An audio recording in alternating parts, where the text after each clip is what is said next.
The boy and the heron is one of the most calm and satisfying film I have ever watched. इस फिल्म की हर एक चीज अच्छी और प्यारी है। इसका एनिमेशन, इसका स्क्रीन प्ले, इसके कैरेक्टर्स, इस फिल्म की दुनिया। नो वंडर की मूवी ऑस्कर जीत गई। Miyazaki is truly magical. लेकिन ये मूवी शुरू में जितनी सिंपल लगती है, आगे जाकर उतनी ज्यादा कॉम्प्लिकेटेड भी हो जाती है। और मैं काफी कंफ्यूज था थिएटर के अंदर कि आखिर हो क्या रहा है, इस मूवी में चल क्या रहा है, क्योंकि काफी सारे कॉन्सेप्ट्स यूज हुए हैं। टाइम ट्रेवल है, मैजिक है, ड्रीम वर्ल्ड है। तो आज की इस वीडियो में मैं आपको ये मूवी पूरी एक्सप्लेन करूंगा और साथ में खुद भी समझूंगा। तो बिना किसी देरी के हीरोगिरी शुरू करते हैं। अब द बॉय एंड द हेरन एक बच्चे की कहानी है। एक बच्चा जो एक ड्रीम वर्ल्ड में चला जाता है और वहां से उसका साइकोलॉजिकल डेवलपमेंट होता है। लेकिन यहाँ पर इस मूवी के डायरेक्टर मियाजाकी ने ज्यादा कुछ एक्सप्लेन नहीं किया है। उन्होंने ऑडियंस के इंटरप्रिटेशन के हिसाब से मूवी को बनाया है। यानी कि हर किसी का इस मूवी को समझने का तरीका अलग हो सकता है, हर किसी का इस मूवी को समझाने का तरीका भी अलग हो सकता है। कौन किस तरह से मियाजाकी के सिंबोलिज्म को और मेटाफर को समझता है, उस हिसाब से वो एक्सप्लेन करेगा इस मूवी को। The boy and the heron is about accepting the end.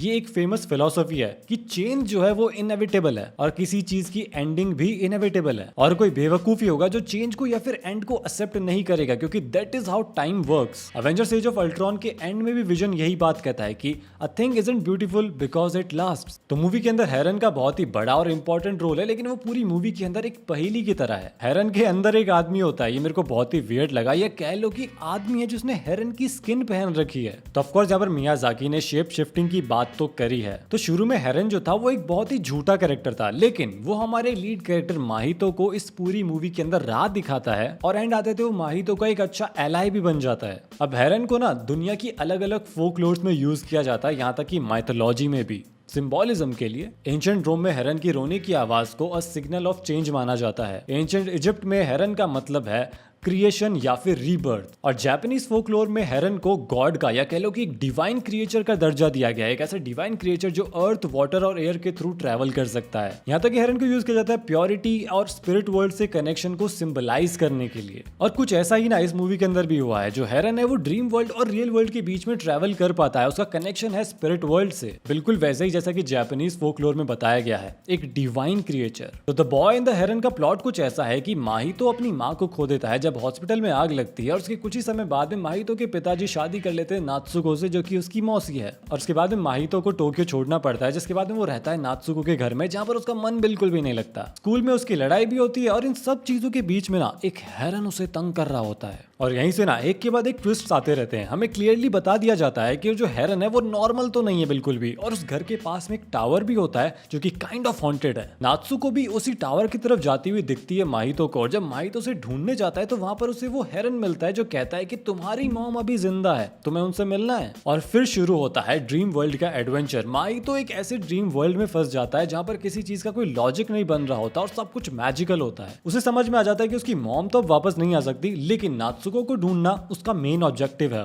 माहितो को इसी दुनिया में मिलती है हिमी, जिसके पास में कुछ मैजिकल सुपर पावर्स भी है। और हिमी उसकी मॉम ही है, लेकिन बचपन वाली। जब माहितो की मॉम छोटी थी तब वो किसी तरीके से इस टावर के अंदर आ गई थी और वो तब से यहीं पर है, या कह लो कि तब से नहीं। ये टाइम जो है यहाँ पर लीनियर नहीं है। पर यहाँ पर एक बड़ा ट्विस्ट ये है कि हिमी के पास में फ्यूचर की मेमोरीज भी हैं। अब वो आगे चलकर फेड होंगी या नहीं ये तो पता नहीं, लेकिन फिलहाल हिमी जानती है कि वो आगे चलकर माहितो की मॉम बनेगी। भाई इस ट्विस्ट ने ना मेरा दिमाग खराब कर दिया था। माहितो रियल लाइफ में स्ट्रगल कर रहा होता है नात्सुको को एक्सेप्ट करने में। वो उसे अपनी माँ नहीं मानता और ड्रीम वर्ल्ड यही चीज उसको रियलाइज करवाना चाहता है कि चेंज तो आके रहेगा। वो धीरे धीरे नात्सुको की परवाह करने लगता है, उसको बचाने की कोशिश भी करता है और साथ ही में हिमी के साथ में भी उसकी बॉन्डिंग अच्छी हो जाती है। मूवी के क्लाइमेक्स में बताया जाता है कि जो पूरा का पूरा ड्रीम वर्ल्ड है ये एक आइलैंड है। उसका क्रिएशन तब हुआ था जब एक मीटियोर गिरा था अर्थ के ऊपर और ये मीटियोर मैजिकल था। माहितो के ग्रेट ग्रैंड अंकल ने सोचा कि इस मीटियोर के अराउंड एक बिल्डिंग बनाता हूं और इसका कंट्रोल लेने की कोशिश करता हूं, लेकिन ये बिल्डिंग गिर गई और काफी सारे लोग मारे गए थे। खैर माहितो के ग्रेट ग्रैंड अंकल भी काफी ज्यादा टाइम से इसी वर्ल्ड के अंदर कैद है। उनके लिए किसी प्रिजन से कम नहीं है। और अब तो वो इस वर्ल्ड के अंदर बैलेंस भी मेंटेन नहीं कर पा रहे हैं जैसा कि वो शुरू में कर रहे थे। उन्हें ना अब एक सक्सेसर चाहिए जो इस वर्ल्ड के बैलेंस को मेंटेन करके रखे। और बैलेंसिंग को रिप्रेजेंट करने के लिए ना कुछ मैजिकल ब्लॉक्स भी यूज किए गए हैं, जिससे वो किंग अपनी तलवार से तोड़ देता है, जिसके बाद में पूरी की पूरी दुनिया नष्ट भी हो जाती है। वैसे मूवी के अंदर ना पेलिकन्स और वारा वारा भी है। तो वारा वारा क्यूट से क्रिएचर्स है जिनको हवा में उड़ना होता है, खुद को उड़ाना होता है ताकि वो रियल वर्ल्ड में पैदा हो सके।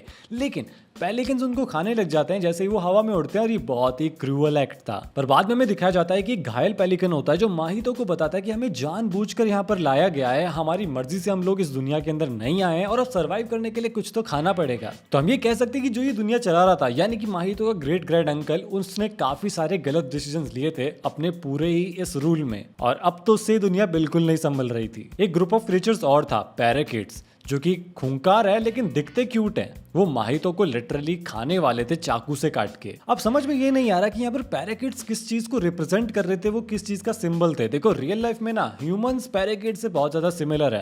ह्यूमंस भी एक दूसरे को काटने के लिए बहुत जल्दी तैयार रहते हैं और हिस्ट्री तो हमें यही बताती है कि ह्यूमंस ने एक दूसरे से बहुत ज्यादा लड़ाई करी है। मे बी जो ड्रीम वर्ल्ड है उसके अंदर पैराकिड्स ह्यूमंस को ही रिप्रेजेंट कर रहे हो, जो एक इनोसेंट को मारने के लिए रेडी है खुद का पेट भरने के लिए। और यही पैराकिड्स नात्सुको को कैद करके भी रखते हैं क्योंकि उसका जो न्यूबॉर्न बेबी होगा ना, वो उसके बदले उसके ग्रेट ग्रैंड अंकल से इस दुनिया का कंट्रोल लेंगे। तो ये उनका रैंसम प्लान था। तो समझते हैं कि इस मूवी की एंडिंग क्या थी। माहितो के ग्रेट ग्रैंड अंकल उसको मैजिकल ब्लॉक्स ऑफर करते हैं। वो कहते हैं कि तुम अब एक नई दुनिया बना सकते हो, एक नया मैजिकल वर्ल्ड बना सकते हो जिसमें सब कुछ परफेक्ट होगा, जिसमें सफरिंग नहीं होगी, क्योंकि इस वाली दुनिया के अंदर तो करप्शन और क्राइम आ ही चुका है। लेकिन माहितो इस ऑफर को रिजेक्ट कर देता है। उसका कहना है कि suffering is a part of life और कुछ भी परफेक्ट नहीं होता है। यहाँ हमें ये बताया जा रहा है कि माहितो ने फाइनली एक्सेप्ट कर लिया है कि उसकी मॉम अब नहीं रही है और नात्सुको ही उसकी नई मॉम है और ये उसकी न्यू लाइफ है और हो सकता है लाइफ में आगे चलकर भी उसको सफर करना पड़े। माहितो को रियलाइज हो चुका है कि लाइफ हमेशा सेम नहीं रहेगी और अच्छी तो बिल्कुल नहीं रहेगी। तो जब वो किंग उन मैजिकल ब्लॉक्स को तोड़ देता है तो ये ड्रीम वर्ल्ड तो नष्ट हो जाता है और हिमी को जाना होता है अपने टाइम के अंदर और उसे पता है कि उसे अपने टाइम में ही वापस जाना पड़ेगा ताकि वो बड़ी होकर माहितो को जन्म दे सके। और वो जो पैराकिड्स थे जो कि खूंखार लग रहे थे, वो भी रियल वर्ल्ड में आकर बिल्कुल चिड़िया बन जाते हैं, मासूम सी। लेकिन यहाँ पर ना एक और ट्विस्ट था। वो हेरन माहितो से कहता है कि तुम्हारी मैजिकल वर्ल्ड वाली मेमोरी थोड़े टाइम में फेड हो जाएगी